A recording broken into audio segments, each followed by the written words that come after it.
नालंदा विश्व का प्रथम विश्वविद्यालय था, जहां पर लगभग 10,000 विद्यार्थी और 2,000 शिक्षक एक साथ रहते और अध्ययन करते थे।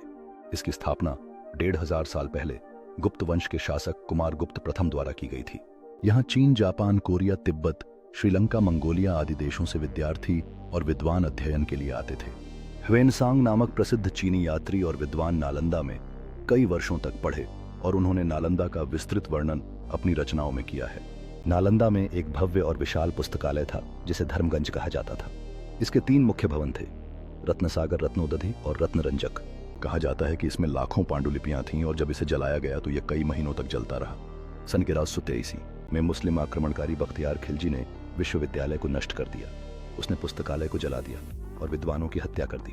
भारत सरकार ने वर्ष 2010 में नालंदा विश्वविद्यालय को पुनः स्थापित किया, जो अब राजगीर, बिहार में स्थित है। यह एक अंतर्राष्ट्रीय सहयोग से संचालित हो रहा है। 2016 में नालंदा महाविहार के अवशेषों को यूनेस्को विश्व धरोहर स्थल घोषित किया गया।